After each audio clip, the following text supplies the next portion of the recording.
26장 6절서부터 11절입니다. 저거 교독하십니다.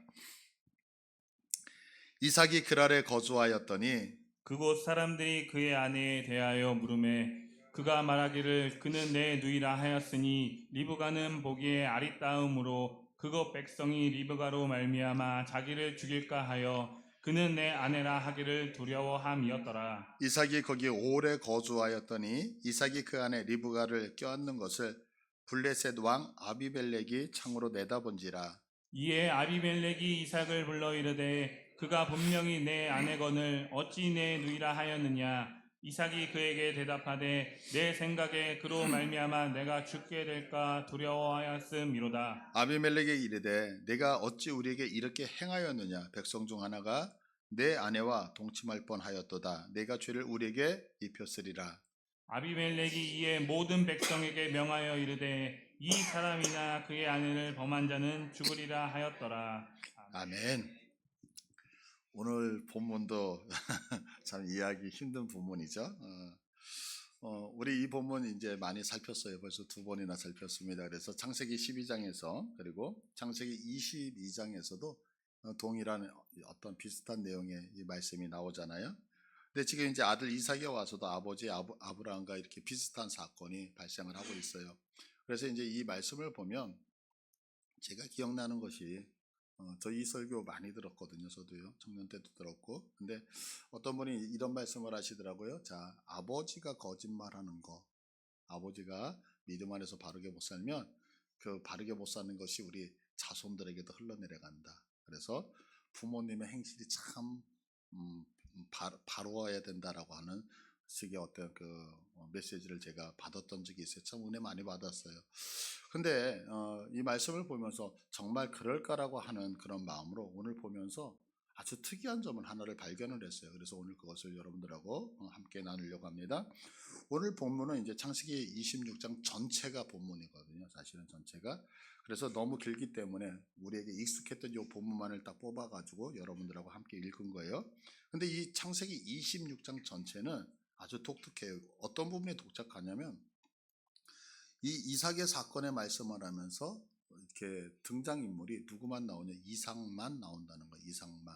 무슨 얘기냐면 이삭에 대한 말씀은 어디서부터 시작이 되지만 창세기 18장에 보면 자 이제 내년에 네가 아이를 하나 가질 것이다. 이렇게 해서 창세기 18장에 이삭에 대한 예언이 나오거든요.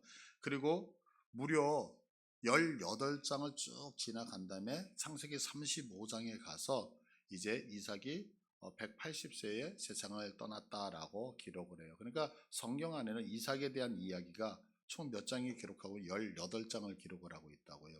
근데 이 특징이 뭐냐면 21장에서 이삭이 출생을 한다라고 이제 이야기를 하고 그 21장에서 출생을 해요. 그 다음에 22장에서 이삭을 번제로 바치게 되어지고 23장에 가서 이삭의 아내를 구하기 위해서 봤던 아람으로 떠나서 여인을 구해갖고 왔다 이런 얘기가 있어요. 그 다음에 이제 24장에 그런 얘기, 23장에는 어머니가 돌아가셨다는 그런 얘기가 있어요. 그러니까 여기까지 이렇게 보면 이삭이 지금 쭉 어떤 이삭의 말씀을 선포를 하고 있는데 꼭 누구하고 연관이 되어져 있냐면 아버지 아브라함하고 결합되어져서 이삭을 쭉 설명을 하고 있다고요. 그러고 있다가 이삭과는 전혀 상관없는 우리 지난주에 말씀을 배웠던 25장의 야곱과 에서가 팥죽 한 그릇을 가지고 장자권을 받았다 이런 조금 내용이 이렇게 연결되지 않는 그런 부분이 하나가 들어가 있고요. 그리고 다시 오늘 본문에 와서 이삭에 대한 이야기만 계속을 해요. 그 이삭에 대한 이야기를 하면서 우리가 잘 알다시피 오늘 성경 전체 본문 읽지 않았지만 내용이 뭐냐면 이삭이 그랄에 가서 아내를 누이라고 속였다는 사건이 하나가 나오고요. 또 이삭이 파종을 했는데 하나님께서 축복을 해주어 거부가 되어져요. 또 운물을 팠는데 그 운물을 자꾸 빼앗고 그래서 도망가서 또 운물 파고 도망가서 운물 파면서 갈등이 일어났다. 그리고 마침내는 아비멜렉과 언약을 했다는 게 26장의 총 내용이거든요. 그리고 27장에 가서 이제 이삭의 나이가 많아요. 그러니까 그의 아들에겐 2명이 아들이 있었잖아요. 에서하고 야곱이. 그래서 축복을 하려고 했을 때 이 야곱이 형을 속이고 음식을 만들어 갖고 가가지고 아버지의 축복을 받았다. 이런 얘기를 하고 결국에는 에서가 화가 나서 그 동생을 죽이려고 그래요. 그러니까 동생이 죽음을 피해서 외삼촌 집으로 도망을 갔다는 게 28장이고, 그러면서 계속해서 야곱의 이야기를 하다가 아까 말씀드린 것처럼 35장 끝부분에 가서 이삭이 180세에 세상을 떠났다 이렇게 얘기를 해요. 그러면 지금 26장 요 본문 뒤쪽에는 어떻게 성경에 나오냐면 이삭과 누구 그의 자녀들과 연관을 시켜서 말씀이 흘러가고 있어요. 그러니까 특징이 뭐냐면 지금 총 18장인데 18장 중간에 딱 26장이 들어있어요. 그래서 26장에는 누구 이야기만 한다? 이삭 이야기만 해요.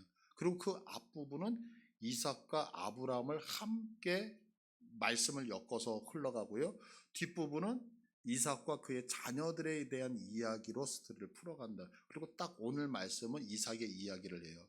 그러면 이 본문이 가장 큰 특징인데 이것이 왜 이렇게 중요하느냐라고 했을 때 그 이유가 있어요. 그게 뭐냐면 이삭은 우리가 성경을 쭉 보면 성경은 누군가를 계시하잖아요. 근데 그 계시하는 게 누구냐면 우리 예수님을 계시하시거든요. 그런데 다른 성경을 보면 이게 예수님 말씀인지 아니면 이 사람의 생애의 이야기인지 잘 구분이 잘 안 간다고요. 근데 이삭만큼은 누구나 성경을 어느 정도만 알면 이 얘기는 예수님 이야기 아닐까라고 할 정도로 특별하게 딱 예표되어져 있다고요. 가장 대표적인 게 뭐냐면 지금 이삭이 어떻게 태어지냐면 경수가 끊어진 상태에서 여인의 생리적인 기능이 다 끊어진 상태에서 태어난 것과 같이 예수님께서도 동정녀 마리아를 통해서 이 땅에 태어나시죠. 뿐만 아니라 이삭은 아브라함에 의해서 제물로 바쳐지잖아요. 그런데 예수님은 성부 하나님에 의해서 십자가에서 죽으신다고요. 또한 지금 이 이삭은 자기 아버지가 자기를 죽이려고 할 때 하나님께서 계시를 주셔서 멈추라고 하면서 순양에 의해서 살아나고 순양이 바쳐졌는데 예수님은 직접 십자가에서 죽으실 뿐만이 아니라 부활하시잖아요. 그러니까 동정녀 탄생이라든가 십자가에서 죽으시고 부활하셨던 이런 것들이 이삭의 삶에는 그대로 예표로 남아있거든요. 그래서 이 이삭의 삶을 보면 이건 진짜 예수님의 삶이구나 라는 것을 우리가 금방 알 수 있는 거죠. 근데 보세요. 지금 이 이삭이 이렇게 예수님을 예표하고 있는데 이 이삭이 26장 앞쪽에는 누구하고 함께 그 스토리가 흘러가요? 성부 하나님과. 그럼 그 얘기는 뭐냐면 신약에서 예수님과 성부 하나님이 함께 사역하시는 내용을 지금 예표하고 있다는 것을 볼 수 있죠. 또한 지금 그의 아들 야곱이 있어요. 야곱이 있는데 여러분들 지난주에 우리가 성경을 살피면서 야곱과 에서가 있을 때 하나님이 누구를 택하시죠? 에서를 택하나요? 야곱을 택하나요? 야곱을 택했어요. 근데 야곱을 택했다 뭐라고 하냐면 태어나지도 아니했을 때에 그들이 어떤 행위로 죄를 짓기도 전에 하나님이 야곱을 선택하셨어요. 그러면 그 얘기는 뭐냐면 하나님의 예정하심으로 택함 받은 자라는 얘기죠. 그러면 신약에 와서 야곱은 누구를 예표하냐면 오늘 우리들을 예표하거든요. 우리가 이 땅에 태어나기도 전에 이 땅에서 하나님을 믿고 하나님의 백성이 되기도 전에 하나님이 우리를 택하셔서 주님의 자녀 백성 삼으신 거 믿으십니까? 이거와 같이 지금 이삭이 예수 그리스도를 예표하는데 이삭이 누구와? 교회와 연합하여 함께 나가고 있는 것을 말씀하고 있다고요. 근데 오늘 말씀은 누구만 이야기한다고요? 이삭만 이야기를 하는 거예요. 그러면 이 이삭만 얘기한다라고 하는 것은 딱 하나죠. 지금 오늘 성경 말씀은 이 땅에서 하셨던 예수 그리스도의 사역을 보여주고 있는 예표로 보여주고 있는 말씀이라고 하는 거예요. 그래서 오늘 예수님께서 이 땅에서 어떤 사역을 하셨는지 이 이삭의 이런 말씀을 통해서 우리가 한번 오늘을 나누려고 합니다. 먼저 이제 창세기 26장 1절을 보시면 26장 1절 아브라함 때에 첫 흉년이 들었더니 자 우리가 이제 너무 잘 알다시피 아브라함이 창세기 12장에 보면 흉년이 들잖아요. 그래서 아브라함이 애굽으로 내려갔어요. 자 이때 애굽에 내려가서 아브라함이 자기 그 아내를 누이 동생이라고 속이게 되어지죠. 그런데 이때 이 사건을 통해서 하나님께서는 누구를 혼내셔요? 아브라함을 혼내셔요? 그 여인을 취하려고 했던 바로를 혼내셔요? 바로. 그러니까 이때 아브라함이 그 사건을 결과로 해서 깜짝 놀래잖아요. 아니 내가 믿고 있었던 하나님이 어떤 하나님인데 세상의 모든 권세를 쥐고 있었던 이 바로가 저렇게 벌벌 떨면서 내 아내 사례를 돌려줄까, 이런 것을 통해서 지금 아브라함에는 무엇이 생긴다 그랬어요? 믿음이 생겼었죠. 그래서 그 믿음이 생기니까 창세기 13장에서 어떻게 해요? 지금까지 늘 동행했던 조카와 네가 좌하면 나 우하고 네가 우하면 나 좌할 거야 라고 헤어지자. 왜요? 하나님이 나를 지켜주신다는 것 때문에. 뿐만 아니라 그의 조카가 롯이 포로가 돼서 잡혀갔다는 얘기를 듣고서 그 연합군을 물찌르기 위해서, 구출하기 위해서 쫓아간다고요. 왜 쫓아가요?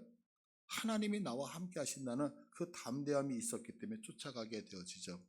자, 그런데 지금 이삭 때도 흉년이 들었다는 거예요. 아브라함 때 첫 흉년이 들었는데 그 땅에 또 흉년이 들매 이삭이 그랄로 가서 블레셋 왕 아비멜렉에 이르렀더라. 그래서 지금 아브라함 때뿐만이 아니라 아들이었던 이삭 때에도 흉년이 들었다라고 얘기해요. 근데 이 흉년이라고 하는 단어가 뭐냐면 굶주림, 기근이라고 하는 단어예요. 그래서 이제 히브리어 라브라고 하는 이런 단어를 쓰는데요.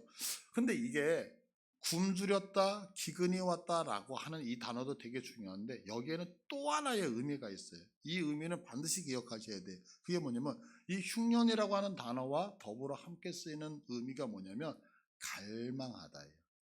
무엇인가를 소망하다예요. 그러면 왜 이런 얘기가 쓰냐면 보세요. 내가 너무너무 가난해요. 인생이 너무너무 힘들어요. 그러면 우리 가난한 사람들, 아휴, 나는 어쩔 수 없어 그냥 가난하게 살아야지 이러면서 자포자기를 해요? 아니면 너무너무 가난하니까 아휴, 우리 집도 좀 부자가 됐으면 좋겠다. 아휴, 너무 먹을 게 없으니까 나도 하얀 쌀밥 좀 먹어봤으면 좋겠다. 내가 너무너무 힘드니까 아휴, 나도 좀 두 다리 쭉 펴고 사봤으면 좋겠다. 이런 소망이 있어요? 없어요? 있죠. 그래서 이 흉년, 가난, 굶주림, 기근이라는 단어와 더불어 또 하나의 단어가 뭐냐면 포함되어 있는 게 뭐냐면 갈망하다, 소망하다는 뜻이 이 흉년이라는 라브라고 하는 단어에 동일하게 쓰인다고요. 그래서 그 땅에 흉년이 들었다라고 하는 말은 진짜 먹을 것이 없고 입을 것이 없고 아무것도 없다 이렇게도 있지만 또 하나는 뭐냐면 너무 입을 것이 없고 먹을 것이 없는 열악한 환경이 되니까 그 땅에서 무엇인가를 갈망하는 시기가 되어졌다 이렇게 해석이 되어질 수 있는 거예요. 그러니까 지금 이삭이 그 땅에 흉년이 들매 그 땅에 흉년이 드니까 지금 이삭에게는 아이고 이날의 이민족이 조금 부자로 살았으면 좋겠다. 야, 이민족이 조금 넉넉했으면 좋겠다는 소망이 있을까요, 없을까요? 그 소망이 그 땅에 있더라라고 하는 거죠. 그러면 이삭은 이 흉년이라고 하는 환경을 통해서 지금 무엇을 갈망할까요? 그 갈망은 다른 게 아니죠. 금방 말씀했던 것처럼 좀 풍족하면 좋겠다라고 하는 거 당연히 갈망하겠죠. 내가 좀 복된 인생을 좀 살았으면 좋겠다. 내가 부자로 살았으면 좋겠다. 그러니까 배고프지 않았으면 좋겠다라고 하는 이런 갈망이 있을 수 있고요. 내가 아프지 않았으면 좋겠다라는 소망이 있고요. 내가 좀 넉넉하게 살았으면 좋겠다. 그러니까 지금 이런 환경을 뛰어넘는 소망을 담고 갈망하게 하는 것이 뭐냐면 바로 흉년이라고 하는 거죠. 그러니까 사실 우리가 여기서 한 가지 알 수 있는 것이 뭐냐면 우리 성도들의 인생 속에 흉년이 오잖아요. 그러면 하나님의 저주 이게 아니라는 거죠. 그 흉년은 우리들에게 하나님에 대한 소망이고 우리들의 기도의 제목이 된다는 것을 여러분들이 믿으시기를 바라요. 그러니까 우리가 넉넉할 때는 사실 하나님 앞에 크게 바라지 않잖아요. 근데 어때요? 내 몸이 너무너무 아프면 아유 하나님 나도 좀 건강하고 싶어요. 내가 너무 물질이 없으면 하나님 나도 좀 물질이 넉넉했으면 좋겠어요 라고 소망하잖아요. 그러니까 결국에는 이것이 우리의 저주가 아니라 우리 믿는 자들에게는 하나님을 쳐다보면서 하나님께 나가는 소망이 되어지고 기도의 제목이 되어지는 거거든요. 제가 얼마 전에 이제 유튜브를 이렇게 보다가 뭐 여러분들 다 아실 그 삼일교회 이제 송태근 목사님의 설교를 잠깐 이렇게 듣게 되어졌어요. 근데 이제 그분이 이런 얘기를 하시더래요. 성도의 온전함이라고 하는 단어를 이제 설교 시간에 하시는데 온전함, 성도의 온전함이 무엇이냐 이렇게 설명하는데 듣다가 많이 참 공감이 되더라고요. 참 그렇다라고 하는 그게 뭐냐면 우리가 하나님 앞에서 날마다 이제 온전해지기 위해서 우리 수고 많이 하잖아요. 그죠?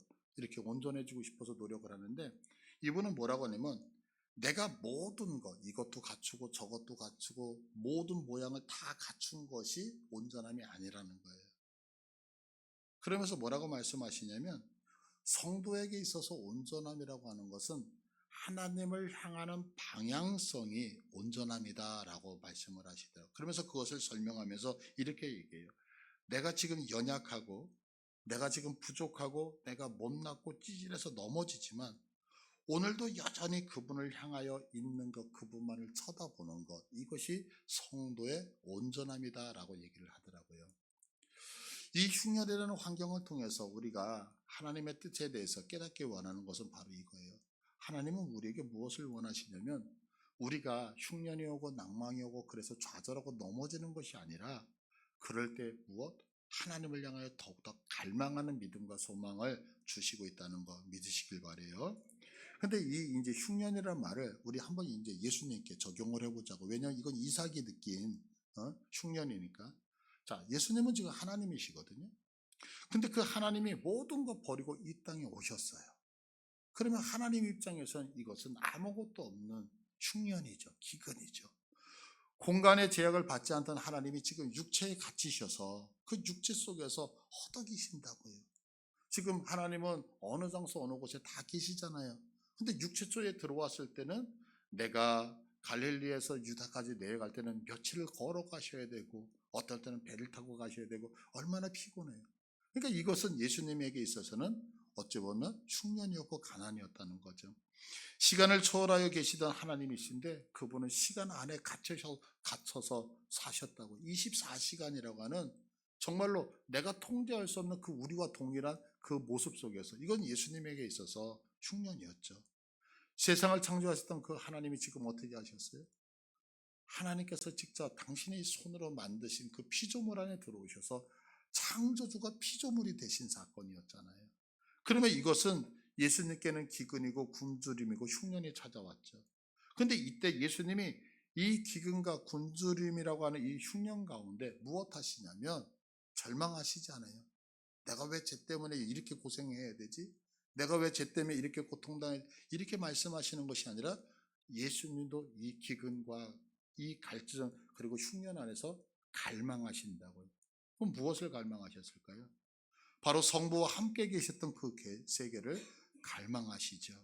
성부와 함께 세상을 만드셨고 그 모든 것을 운행하셨던 그때를 예수님도 갈망하셨다라고 하는 거예요. 이제 지난 주간에 제가 주중에 이제 성경 공부를 하는데 여러 가지 이제 성경 공부하면서 이런 얘기 저런 얘기를 하다가 제가 용서하세요. 오해 없이 들으셔요. 이런 얘기를 했어요. 아, 주님께 참 빨리 갔으면 좋겠다. 이런 얘기를 했어요. 이게 이제 성경 공부에 그 말을 들으셨던 우리 권사님이 많이 속상하셨나 봐요. 그래서 이제 저한테 목사님 많이 상처가 되고 속상했노라고 저한테 이제 말씀을 하더라고요. 근데 이제 한번 생각해 보세요. 이제 오해 풀기 위해서 말씀드리는 거예요.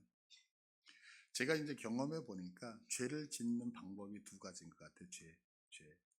근데 첫 번째는 뭐냐면 그냥 내가 연약해서 무의식적으로 내가 모르고서 짓는 죄가 있는 것 같아요. 모르고.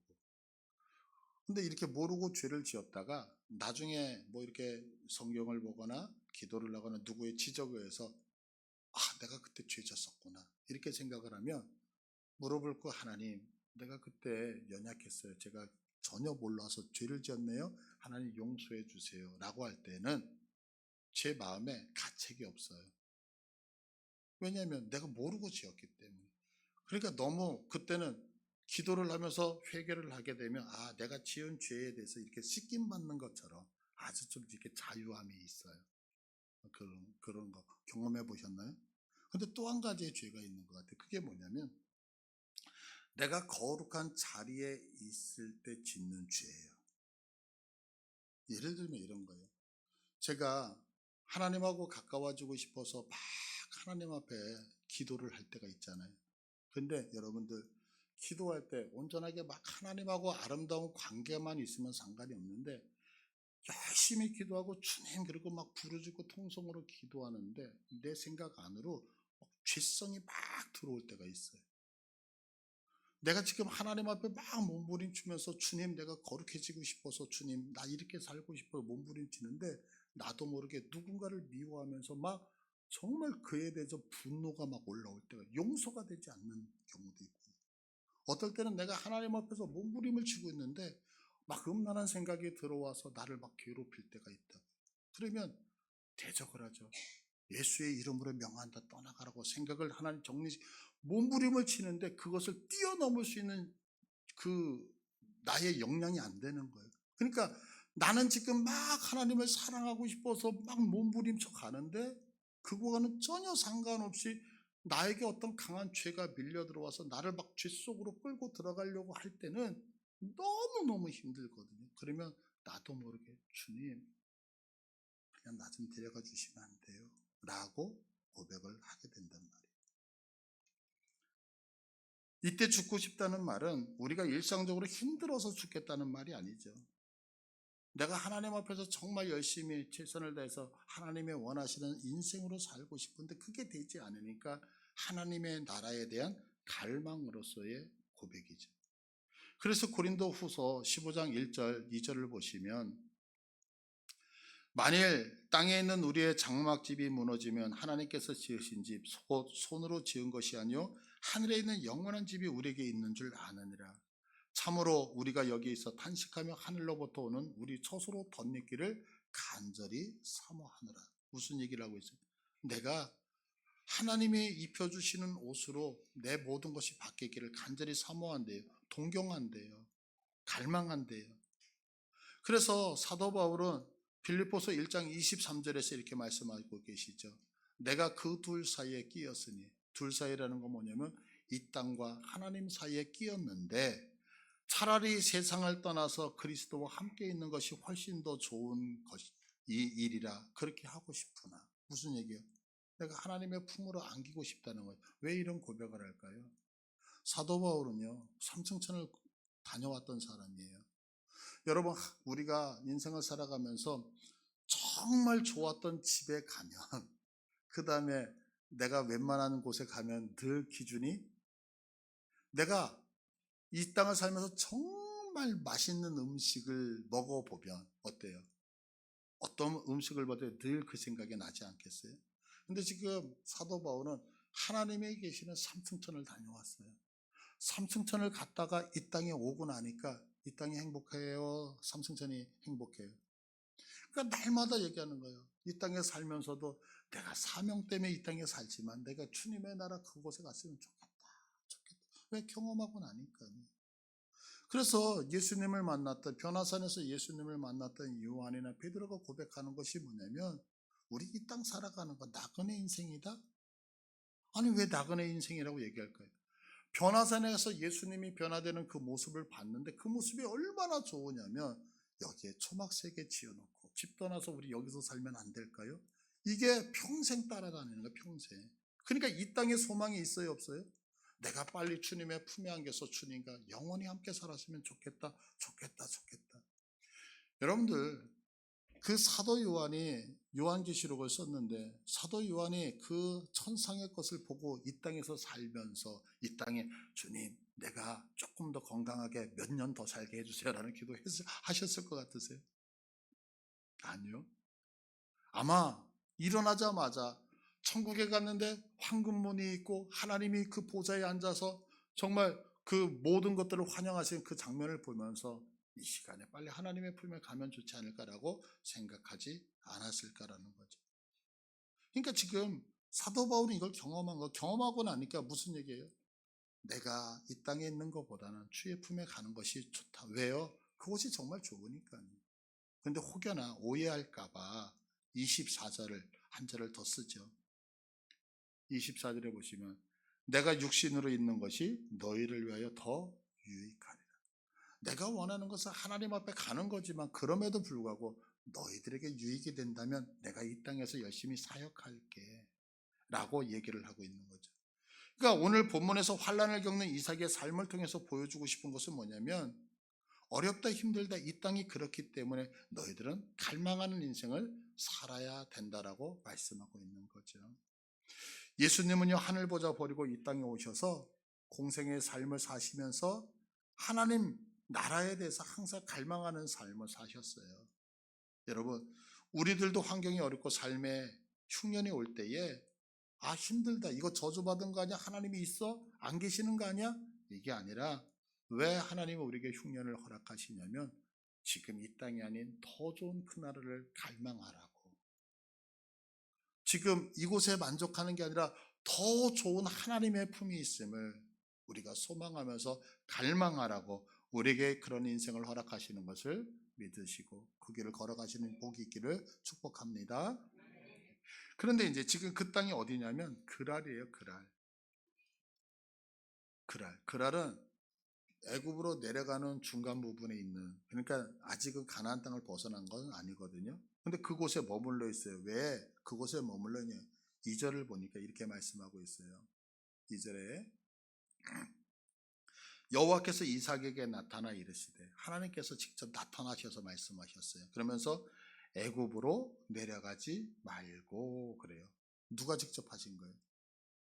하나님이. 그러면 하나님이 뭔가를 이렇게 우리에게 지시할 때는 그냥 심심해서 지시하셔요? 이유가 있어서 지시할까요?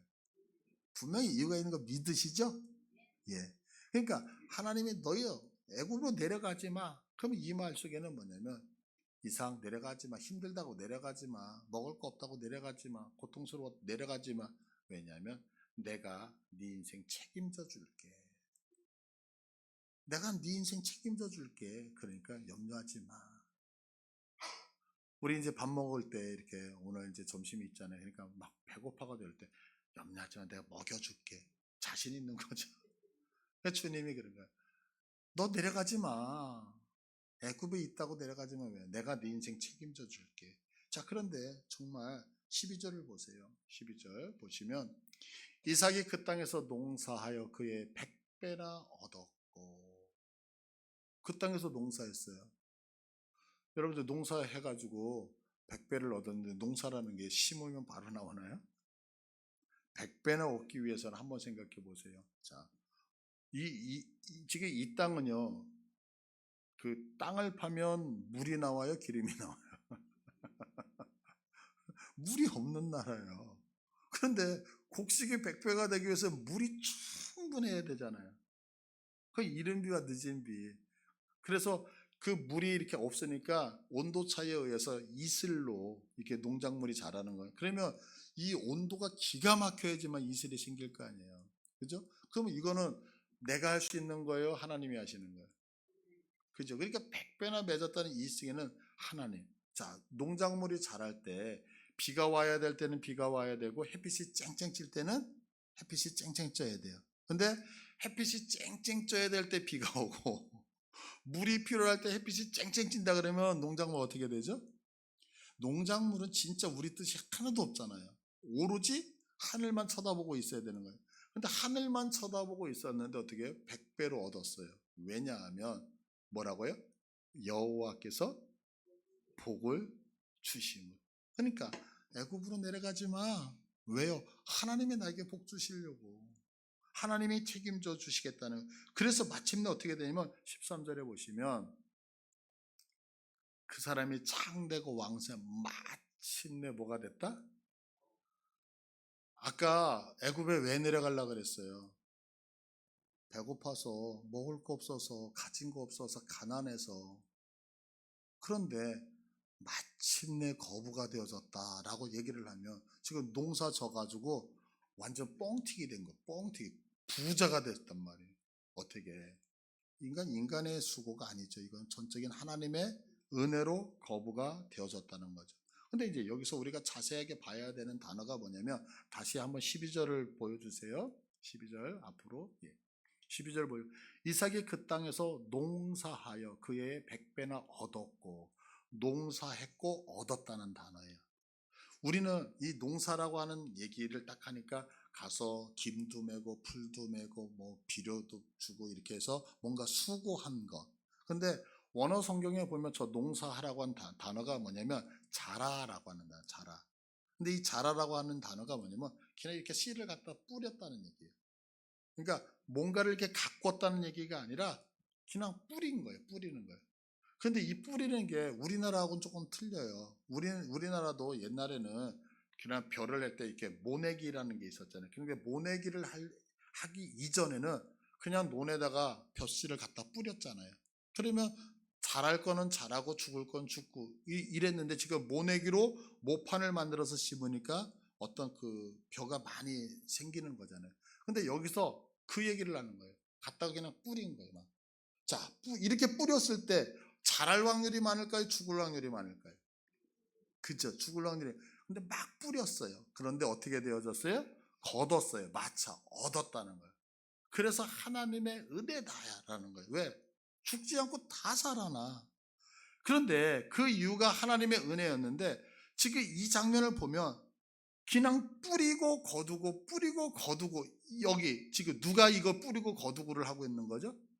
이삭이 뿌리고 거두고 아니 이게 거두는 건가? 이게 뿌리고 거두고 뿌리고 거두고 뭐 이렇게 막 뿌리고 거두고 근데 이 모습이 마치 예수님이 신약에서 사역하시던 모습하고 너무 비슷하다라는 거예요. 뭐냐면 마태복음 4장 23절 와보세요.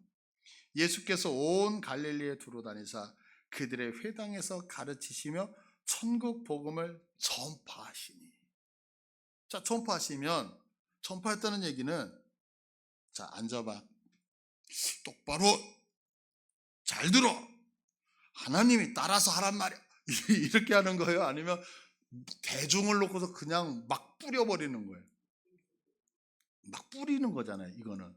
그러니까 모판에다가 뭐 이렇게 하는 게 아니라 마치 이삭이 막 씨앗을 뿌려서 잘할 건 잘하고 죽을 건 그런 것처럼 무작위로 뿌리는 거잖아요. 무작위로. 근데 이렇게 막 전파를 했어요. 그러면서 백성 중에 모든 병과 모든 악한 것을 고치시니까 25절에 다 같이 읽어볼까요? 시작. 갈릴리와 데가볼리와 예루살렘과 유대와 요단강 건너편에서 수많은 무리가 따르니라. 아멘. 별거 아닌 것 같은데 별게 아닌 게 아닌 거죠. 뿌렸는데 거뒀는데 거부가 됐던 것처럼 가서 막 뿌려요. 전파했어요. 그랬는데 뭐라고 얘기하면 수많은 무리가 열매가 되어져서 거두어졌다는 거예요. 어떻게 해요? 하나님의 은혜로. 하나님의 은혜로. 그러니까 지금 마치 이삭은 뿌려서 수확물을 거둔 것 같이 예수님은 이 땅에서 전파하셨는데 영혼을 거두는 사건이 너무너무 비슷하다라는 거죠. 그러니까 지금 예수님께서 이 땅에 오셔서 무엇을 하셨느냐면 하나님의 백성을 부르시는 사역을 하셨단 말이에요.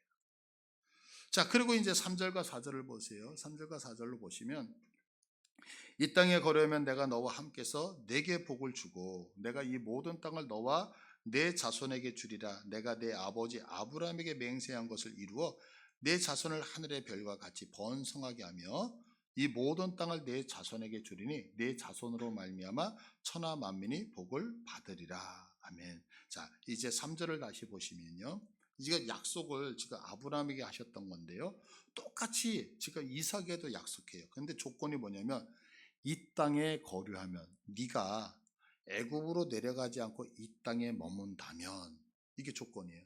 그러면 어떤 조건? 네가 이 땅에 머문다면 아브라함에게 줬던 것을 주시는데 그게 뭐냐면 내가 내게 복을 주고 이 모든 땅을 주고 자손을 번성하게 하고 너로 인해서 모든 민족이 복을 받게 할 것이다 라고 약속을 하셨다는 거예요.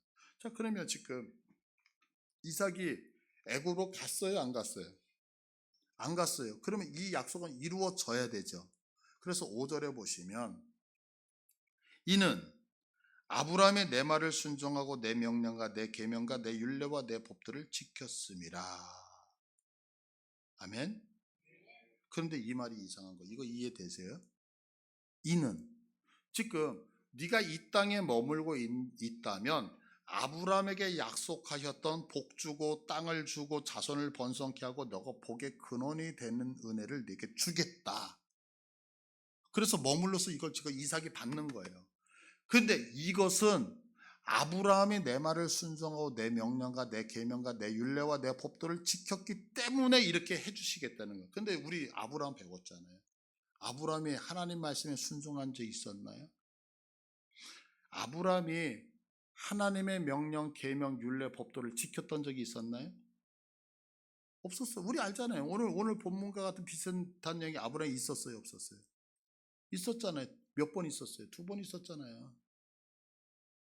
그런데 하나님께서 뭐라고 하냐면 아브라함이 내 말에 순종을 했고 명령 지켰고 계명 지켰고 율례 지켰고 법도 지켰기 때문에 나도 너에게 이렇게 이루어지겠다라고 말씀하고 있단 말이에요. 근데 보세요. 아브라함이 믿음이 없어서 지금 애굽으로 내려갔을 때에 바로를 놀라게 해서 그래서 아브라함에게 믿음을 주셨던 하나님이잖아요. 그래서 아브라함에게 믿음이 생겼어요. 그리고 20장에서 아브라함이 그랄에 가서 아비멜렉의 동일한 거짓말로 자기 아내를 누이 동생으로 뺐었을 때 하나님이 그 사건을 통해서 말씀하셨던 것은 뭐냐면 이삭이 태어나는데 이삭, 내가 너에게 약속했던 이 약속은 어떻게 이루어지느냐? 네가 스스로 만들어낼 수 있는 게 아니라 이삭이 죽음을 통하여 그러면서 어떻게 해요? 하나님이 일하신다는 것을 우리들에게 보여주셨죠. 그러니까 결국 그 사건들을 통해서 아브라함은 창세기 22장에서 100세에 얻었던 아들 이삭을 번제로 드릴 수 있는 시험을 통과했단 말이에요. 바로 오늘 본문이 그 얘기를 하고 있는 거예요. 너도 내 아버지하고 똑같이 연약한 자라는 거예요. 너도 바라볼 거 없고 하나님 쳐다본다라고 하면서 하나님이 원하시는 인생 살아갈 수 없는 연약한 인간이라는 거예요. 그런데 너희 아버지 연약한 인간 그 아브라함을 누가 믿음의 조상으로 만들었다는 거예요? 하나님이 믿음의 조상으로 만들었고 아브라함에게 약속하셨던 그 약속 아브라함이 순종해서 만든 거예요? 아니면 하나님이 아브라함을 예쁘게 보셔서 그것을 내 것으로 만들어 주셨나요?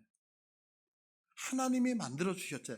그거와 같이 지금 하나님이 아브라함에게 역사하셔서 믿음의 조상으로 그리고 약속하신 것을 이루어서 그래서 마침내 그가 모리아 산에서 너를 제물로 바칠 수 있는 사람이 됐던 것처럼 너 별 볼 일 없지만 그러나 네가 나를 의지한다면 나는 내 아버지에게 했던 것과 동일한 것처럼 너에게도 이것을 이루어 주겠다. 이게 오늘의 말씀인 거예요. 그래서 비슷한 본문의 아브라함을 이어서 다시 아들 이삭에게 그대로 나타나는 것은 인간은 전부 다 이렇게 연약하다는 것을 강조하시면서 이 모든 것을 뛰어넘어 일하시는 분이 누구냐라고 했을 때 그분은 바로 하나님이시다. 그래서 다시 한번 인간의 연약한 부분을 반복하면서 너희들 의지하지 말고 하나님 의존해야지만 된다라고 말씀을 하고 있는 거죠. 그러니까 지금 이 말씀을 오늘 본문의 말씀을 예수님께 그대로 적용하면 지금 예수님께서는 이 땅에서 무엇을 하셨느냐면 인간의 그 연약한 모든 것들을 전부 담당하시고 그리고 죽으시고 부활하셔서 우리 성부 하나님께서 우리에게 꿈꾸셨던 그 모든 꿈들을 이루셨다는 거죠. 그래서 우리가 너무나도 잘 알다시피 예수님께서 이 땅에서 십자가에서 돌아가시면서 외치셨던 말씀 다 이루었다. 무엇을 이루었을까요? 하나님께서 우리들에게 꿈꾸셨던 하나님의 계획을 예수님이 십자가에서 다 이루셨다고 말씀을 하시죠. 자, 말씀을 정리합니다. 성경은 왜 비슷한 말씀을 아브라함에게 이삭을 계속해서 이렇게 똑같은 얘기를 3번씩이나 반복하면서 말씀하시냐면 첫째, 이 땅에는 소망이 없다는 거예요. 여러분, 이 땅에서 우리가 추구하는 그 모든 것들 가지고 우리에게 참된 평안을 줄 수 있는 것이 무엇이 있을까요? 아무것도 없죠. 그래서 참된 소망의 성취는 누구에게만 오직 하나님께만 있다는 것을 알려주면서 너희들이 지금 힘드니 어렵니? 그것은 저주가 아니라 그것을 통하여 누구를 참된 안식이다. 하나님을 열망하고 갈망해야 된다라고 하는 것을 보여주고 있음을 믿으시길 바라요. 그래서 여러분, 하나님이 우리들에게 어려움을 주시는 것은 미워서가 아니라 우리에게 진짜 좋은 걸 주시기 위해서. 그래서 이 환난을 통해서 가장 소중한 우리 하나님을 다시 붙잡는 우리 모두 되어지기를 축복드립니다. 예, 우리